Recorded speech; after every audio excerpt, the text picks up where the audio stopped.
Hello everyone, I'm Scruffy at Scruffy Tales, and welcome back to the War Zone. And in this video we will take a look at the gunfight at Kaukaba, when Norwegian UN troops ended up in a firefight with the PLO. In 1975, civil war broke out in Lebanon. In the chaos, Palestinian groups began attacking Israel out of the southern regions of the country. In response, in 1978, Israel deployed troops and occupied these areas. UNIFIL was deployed to the area to allow the Israeli forces to withdraw and to ensure that the region remained calm and peaceful. Norway was quick to respond to the UN's request to deploy troops to UNIFIL. The request reached Norway on the 20th of March, and 2 to 3 weeks later, some 700 Norwegian troops had arrived in Lebanon, with the first soldiers having landed on the 25th of March. The Israeli forces withdrew reluctantly, and the PLO were not happy with the UN presence. The only soldiers in the area that wanted peace were wearing the blue helmets of the UN. By the 6th of April, 2 weeks after having arrived, the Norwegians came under shelling for the first time. And later, a Norwegian soldier was killed in April when Israel shelled targets in Lebanon. From day one, it became clear to the Norwegian contingent that no one wanted them there, no one wanted peace, and no one would hesitate to open fire at anyone that they considered to be an enemy. The Norwegians held an outpost at the village of Kaukaba, the outpost manned by only a single squad of infantry. It was exposed, and it had come under fire on 2 occasions.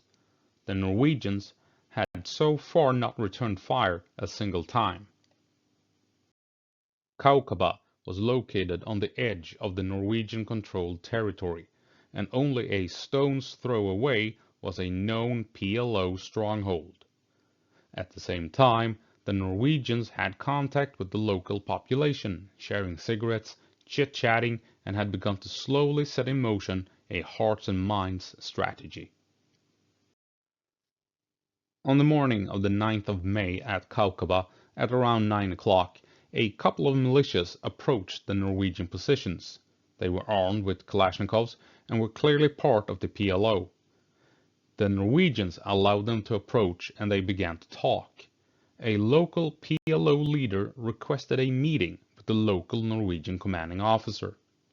The Norwegians obliged, and the lieutenant in charge showed up as agreed on time at 10 o'clock to Kaukaba. But nothing happened.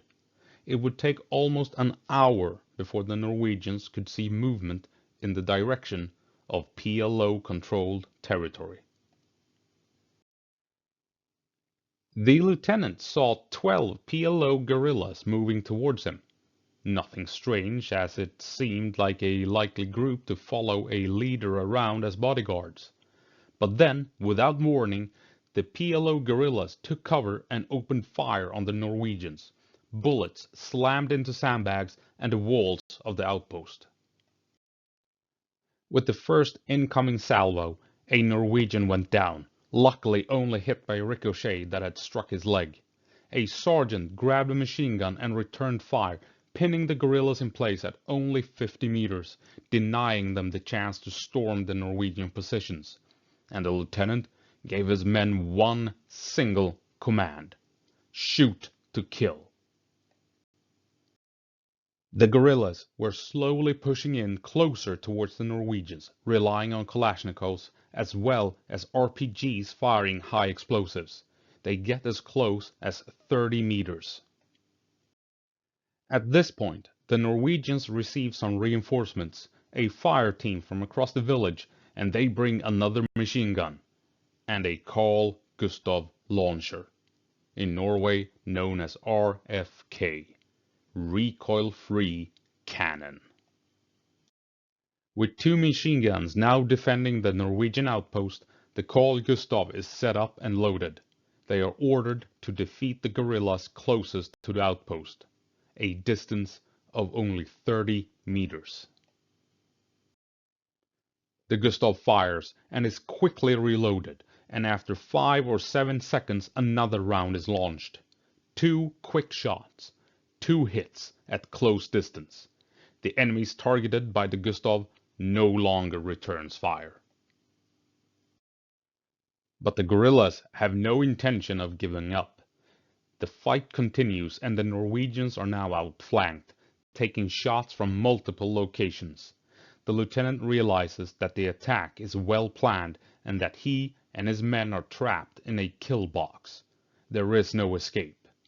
The only way to survive is to fight. To the Norwegians' relief, another squad arrives to strengthen their positions.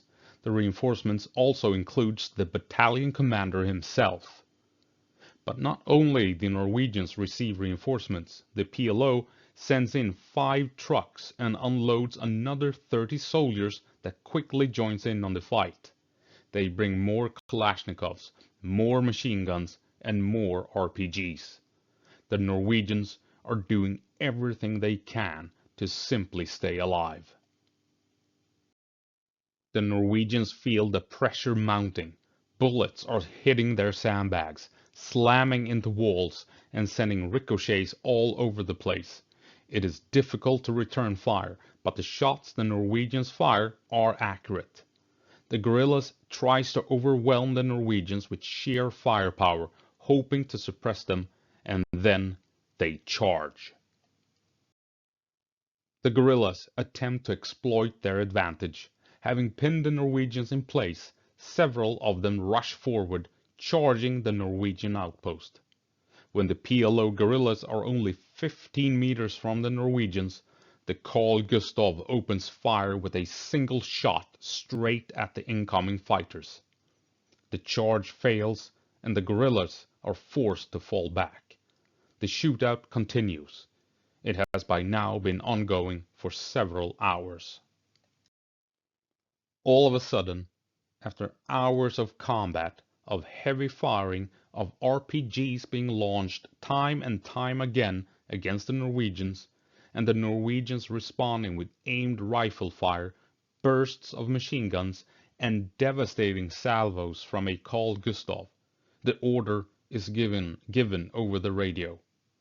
The UN has negotiated a ceasefire with the PLO. The battle is over. When the last shot had been fired, the guerrillas were allowed to gather their fallen. The Norwegians noted that their enemy was far from a ragtag group of militias. They acted and behaved like professional soldiers. The PLO leader, who had requested a meeting with the Norwegian lieutenant, walked up to him and shook his hand, saying, "Hello, how are you? That was a very good fight." As the PLO withdrew, the Norwegians concluded that they had only suffered a single wounded soldier. Everyone else had made it out of the battle alive and unharmed. Later, the PLO made a promise to the UN that they would leave the Norwegian soldiers alone. Between 1978 and 1998, some 21,000 Norwegian troops are deployed on UN missions to Lebanon. 21 would be killed in action. It was a mission that would be put to the test in 1982 when Israel invaded Lebanon yet again. Caught between the warring factions, the Norwegians' mission was to protect the civilians as the world was torn apart and fell into chaos all around them. Had the Norwegians not been in place, chances are that a lot more people would have suffered during those chaotic years. Thank you for watching and listening. I hope you found this interesting. I was thoroughly amazed as I found out about this story and couldn't believe it when I read about that section of the firefight when the Norwegians fired a Carl Gustav launcher basically point blank at guerrillas that was trying to charge them. Oh my god, what a sight that must have been.